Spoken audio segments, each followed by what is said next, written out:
Hi everyone, before we go into a full explanation of the Sunny 16 rule, let's go over the basics. Let's have a look at our aperture. What's our aperture? Have a look at the front of my camera here, and you'll see that front hole or diaphragm, and you'll see that's set at now f16, small hole.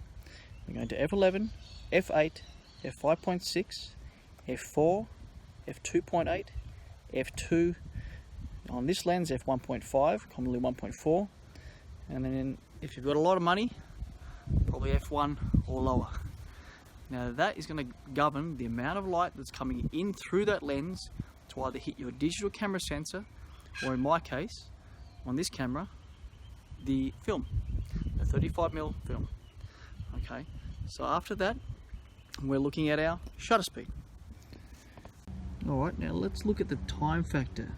So how long is that shutter going to be open for the light to pass through the front of the lens, through the aperture that we just saw, to go to the back of the camera and hit that film or the digital camera sensor, if that may be the case with you. So look at the top of the camera here, you can see 1,500, 250th and so forth.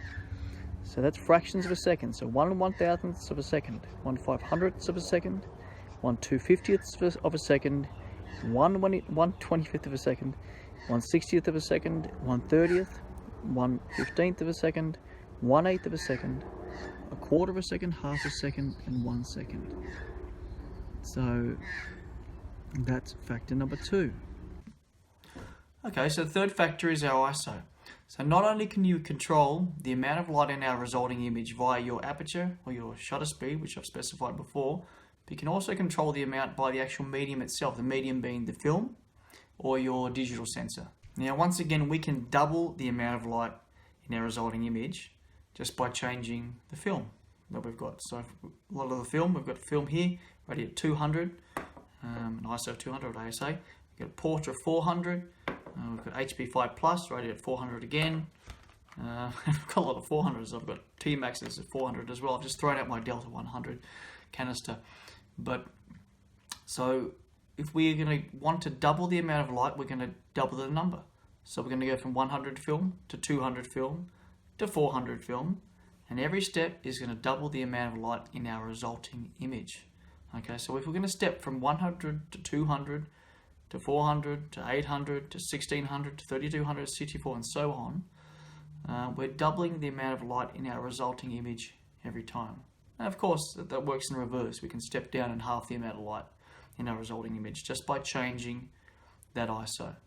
So, and I'm talking about having the same aperture and the same shutter speed, but just changing the ISO. So it's the same thing. The relationship between the three is called the exposure triangle, and it's there for a reason. It's kind of like the metric system. Things just work out. A kilogram of water is equal to 1,000 mils. So the exposure triangle works out like that. It's fantastic. Okay, so that 100, 200, 400, these aren't all the steps, but and you'll see that on your digital cameras, but for film photography, you'll see that they're the only steps to take. The film you're going to get is 100, 200, 400. They're in steps like that. Your aperture is just as specified before. F22 you can get, so I didn't specify F22. F22, F16, F11, F8. These are the steps that you're going to be able to adjust to your old film cameras too. It's not the same with digital photography. You can have your half steps, your third of a step. So you've got these incremental steps. But as far as full f-stops, and that's what they're called, the 2.8 to 4 to 5.6, these are called f-stops, and they're full f-stops. They're full because they're double or a halving of that light. These are really the basics and vital to understanding the Sunny 16 rule.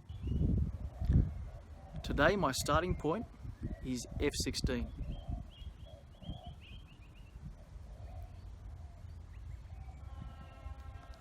The sun is bright, it is high in the sky, there is no haze, and my shadows are very sharp and well defined. Okay, so let's get into the Sunny 16 rule now. Okay, so now the basic premise of the sunny 16 rule is, as you saw in the previous video, on a very bright, clear, sunny day, we're going to get our aperture and we're going to set our aperture to f16. Then we're going to get our shutter speed and set our shutter speed to the reciprocal value, which is 1 over the value of our ISO. So if we've got an ISO of 400, our shutter speed is going to be 1/400th of a second at f16. And that's our starting point for the sunny 16 rule. Now, this rule has been around for probably longer than any of us watching this video have been born. And using the basic mathematics, really of the exposure triangle and just exposure in general, the powers that be have deduced that this will give you a well-balanced exposure on a very clear, bright, sunny day.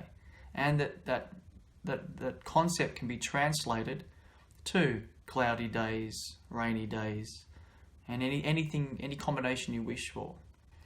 Now, talking about film photography for one moment, let's relate that to our films that we're often using. So our Fomapan 200, for example. So our shutter speed is going to be 1/200th of a second. Our Kodak Tri-X, it's going to be 1/400th of a second at f16 for this rule. Our HP5 Plus, 1/400th of a second. Our Delta 100, 1/100th of a second, or 1/25th of a second. Our Velvia, if we're going to use that, which is rated at an ISO of 50, is going to be 1/50th of a second, as long as you're not using a large zoom, because 1/50th of a second is going to get quite shaky, as many of you know already. Okay, now what if our subject is not front lit? Now have a look at this backlit subject. Now this is my son in spring at about 3 p.m. The sun's clearly coming from behind him, and you can see this shadow cast at the front of him. For a backlit subject, using the sunny 16 rule, you're going to make adjustments. You're going to step up 2 stops, basically. So your starting point is going to be from f16, 1 step to 11, and then another step to f8. So that shot was actually taken at f8, with all the other variables being the same. Okay, just say my subject is too white. Have a look at this photo of geese, this group of geese. They're quite aggressive geese, actually. I take it pretty quickly. But for a subject that's very white or very bright, the f16 rule may have the tendency to burn out those very bright brights if it's predominantly white. So in a scenario where it's very bright, very white, you're going to step back 1 step from f16 to f22. Right? So that's going to be even a smaller aperture, smaller hole you're going to go through. And then you won't burn out those whites. What if the subject is too dark or very black? Then you're going to look at adding 1 stop. Have a look at this photo of this old vintage car. So you're going to add 1 stop. You're going to go from f16 to f11 as your starting point. So remember that. Too white or too bright, f16 stepping down to f22. Too dark, we want to keep retaining that detail in the shadows. We're going to step up from f16 to f22. Okay, if I walk into shade, I'm immediately going to, I'm talking open shade, I'm not talking about a closed tent. It's a bright sunny day, but I start walking into an open shady area, I'm going to start thinking immediately f4. Maybe f5.6, depending on how reflective that area is around me. But a shady area, you're going to start aiming for about an f4. Okay. Now what I'm going to look at now, I want to look at equivalent exposures and side-lit objects. So we've done backlit, we've done dark, light, we've done shade. Now let's look at a side-lit object. So a backlit, we add a stop from f16 to 11. Now a side-lit, we're just going to add 1 stop. We're going to go from f16 to f11. Side-lit objects, add 1 stop. Have a look at this photo of my son though. He was side-lit on a very clear day, but I didn't want to use f11. I wanted to use f8. I had an ultra wide angle lens. So the actual outcome of this exposure was f2.8 at an ISO of 50 at 1/1000th of a second. So ISO 50. Now my sunny 16 should be 1/50 or nearest. Alright, so let's work it out. So if I'm going for 1/1000th of a second for our shutter speed, I'm going to step 1 step to 1/500th of a second, another step to 1/250, another step to 125, and another step to 160, which is close to 150, or 1/50th of a second. So that's 4 steps to get to that starting point of 1/60th of a second. And then we're going to look at our aperture of f2.8, and we're going to do 4 steps again.